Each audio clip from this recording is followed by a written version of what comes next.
বন্ধুরা, আনন্দবাজার পত্রিকায় একটি খবর প্রকাশিত হয়েছে। খবরটা অত্যন্ত গুরুত্বপূর্ণ। আমি প্রথমে খবরটা আপনাদের সাথে শেয়ার করছি, আমি তারপরে বিস্তারিত আলোচনায় আসছি। নিয়োগ তৎপরতা এরকম হেডিংয়ে খুব ছোট করে খবরটা দিয়েছে, কিন্তু যেহেতু আপনারা জানেন যে কন্ট্রাকচুয়াল ক্যাজুয়াল যে সমস্ত স্টাফ বা পার্মানেন্ট স্টাফ, আমি রাজ্য সরকারি কর্মচারীদের খবরাখবর বেশি দিয়ে থাকি। নিয়োগ সংক্রান্ত শূন্য পদের বেশ কিছু খবরও আমি দিয়ে থাকি, আপনারা জানেন আমার চ্যানেল যারা দেখেন। তো আমার কাছে ছোট হলেও এই খবরটা অত্যন্ত গুরুত্বপূর্ণ মনে হয়েছে, সেজন্যই আমি আপনাদের সাথে শেয়ার করছি। আনন্দবাজার পত্রিকায় 9 ফেব্রুয়ারি 2026 আজকে ভেতরের দিকে পাতায় কিন্তু এই খবরটা দেওয়া হয়েছে। বলা হয়েছে, রাজ্য সরকারের পূর্ত দপ্তরের গ্রুপ ডি কর্মীর পদ কত শূন্য আছে সেই সংক্রান্ত তথ্যের আদান প্রদান প্রক্রিয়া নিয়ে প্রশাসনিক মহলে চর্চা শুরু হয়েছে। কি হয়েছে বিষয়টা? সংশ্লিষ্ট দপ্তরের নিয়ন্ত্রণাধীন অর্থাৎ পিডব্লিউডির যে ডিপার্টমেন্ট, তার বিভিন্ন যে ডাইরেক্টরেট ইত্যাদি অফিসগুলো রয়েছে, সেখানে কত আসন খালি রয়েছে গ্রুপ ডি পোস্টে তা জানতে চেয়ে আগে একটি নির্দেশিকা জারি করা হয়েছিল। সংরক্ষিত এবং সাধারণ মিলিয়ে অর্থাৎ রিজার্ভ এবং আনরিজার্ভ মিলিয়ে বিভিন্ন বিভাগের সেই তালিকা নির্দিষ্ট সময়ের মধ্যে জমা দেওয়ার কথা ছিল। দপ্তর সূত্রের খবর, ওই নির্দেশিকার পরিপ্রেক্ষিতে প্রাপ্ত তথ্য বর্তমানে খতিয়ে দেখা হচ্ছে। বন্ধুরা, আমি আপনারা জানেন যে হয়তো আমার অনেকে কমেন্ট করেন কিছু খবরাখবর নিয়ে, যে এই ধরনের খবরাখবর আপনি অনেকই দিয়েছেন। দেখুন, আমি যে খবরগুলো দিই সেটা কিন্তু নির্ভরযোগ্য সূত্র থেকে।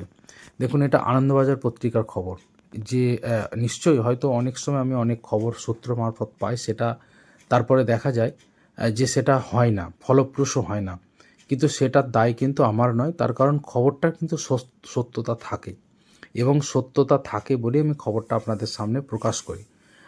আর যারা আমার চ্যানেল সাবস্ক্রাইব করেছেন তারা জানেন যে খুব কম খবরই আছে যে খবরটা পরবর্তীকালে আমি খবরটা দেওয়ার পরেও খবরটা মিস হয়েছে। যেমন এবার চুক্তিভিত্তিক কর্মচারীদের স্যালারি বৃদ্ধির ব্যাপার অবশ্যই আলোচনা হয়েছিল, কিন্তু শেষমেশ হওয়া না হওয়াটা তো সেটা একেবারেই সরকারের একেবারে হায়ার অথরিটি যারা রয়েছেন তাদের সিদ্ধান্ত। কিন্তু লোয়ার স্তরে ফাইল উঠেছিল এবং একটা স্টেজ অবধি ফাইল গিয়েও ছিল। একইভাবে এই যে খবরটা দেখুন, পূর্ত দপ্তরের গ্রুপ ডি স্টাফ, এবং একই সাথে বিকাশ ভবনেও আমি একটা খবর পেয়েছি, এবং কৃষি দপ্তরেও গ্রুপ ডি স্টাফদের কত স্টাফ রয়েছে, কত শূন্যপদ রয়েছে, এই ধরনের খোঁজ খবর নেওয়া শুরু হয়েছে বিকাশ ভবনে। এবং একই সাথে রাজ্য সরকারের যে কৃষি দপ্তর রয়েছে সেই কৃষি দপ্তরেও কিন্তু এই ধরনের খোঁজ খবর নেওয়া শুরু হয়েছে। এখন কি কারণে খোঁজ খবর নেওয়া হচ্ছে বা ভবিষ্যতে কি হবে, সেটা নিয়ে কিন্তু এই মুহূর্তে সেরকম তথ্য আমি পাইনি।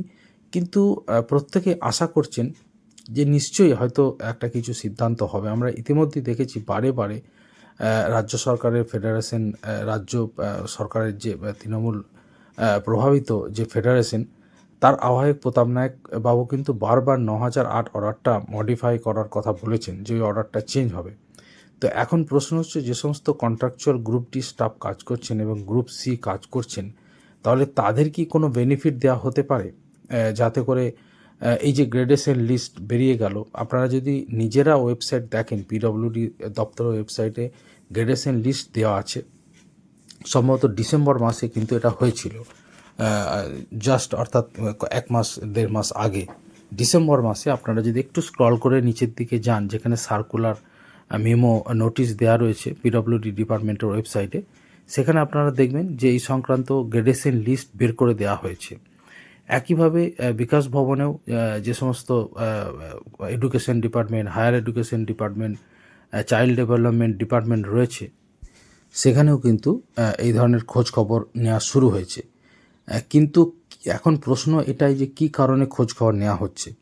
দেখুন বন্ধুরা, আমার যেটা ব্যক্তিগত ধারণা, যে নিশ্চয়ই কিছু সিদ্ধান্ত প্রশাসনিক স্তরে নেওয়া হয়েছে বলেই এই ধরনের শূন্যপদের ভ্যাকেন্সি কত আছে, এবং গ্রেডেশন লিস্ট হচ্ছে, তার মানে তাদের প্রমোশনের একটা ব্যাপার আছে, অর্থাৎ তাদের প্রমোশন হতে পারে। একইভাবে তাদের প্রমোশন হলে সেই যে পোস্টগুলো খালি থাকবে সেই পোস্টগুলোতে কিন্তু যারা চুক্তিভিত্তিক কর্মচারী রয়েছে তাদেরও সেখানে কিন্তু নিয়োগ করা হতে পারে। অবশ্যই সেটা রেগুলারাইজ করা হবে কিনা বা কিছু ফেসিলিটি বাড়ানো হবে কিনা সেটা পুরোপুরি প্রশাসনের সিদ্ধান্ত, সে ব্যাপারে কিন্তু কিছু জানা যাচ্ছে না। কিন্তু আপাতত একটা কৌতূহল ছড়িয়েছে এবং সেই কৌতূহলের জন্যই আনন্দবাজার পত্রিকা অবশ্যই একটা নির্ভরযোগ্য পত্রিকা। যারা কিন্তু অথেন্টিক খবর নিয়ে তারা খবর ছাপে বলে এটা অন্তত আমার ব্যক্তিগত মত। আপনারা দ্বিমত হতেও পারেন, কিন্তু সেখানে পূর্ত দপ্তরের ব্যাপারটা লেখা হয়েছে এবং বলা হয়েছে প্রশাসনিক মহলে চর্চা শুরু হয়েছে। তো অবশ্যই খবর দেওয়া আমার কাজ, আমি আপনাদের সামনে খবর রাখছি। প্রশাসনিক স্তরে কী সিদ্ধান্ত নেওয়া হবে সেটা অবশ্যই পরে জানা যাবে এবং অবশ্যই আমি বিভিন্ন সূত্র মারফত জানতে পারবো। আপনারা জানেন যে প্রত্যেক দিন বিভিন্ন সংবাদপত্র থেকেও আমি খবর কালেক্ট করি এবং অবশ্যই আপনারা আমার চ্যানেল ফলো করুন। যারা চ্যানেলটা সাবস্ক্রাইব করেননি তারা সাবস্ক্রাইব করে নিন।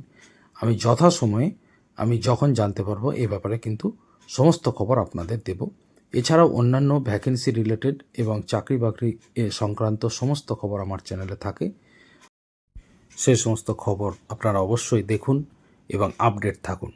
ভালো থাকবেন সবাই।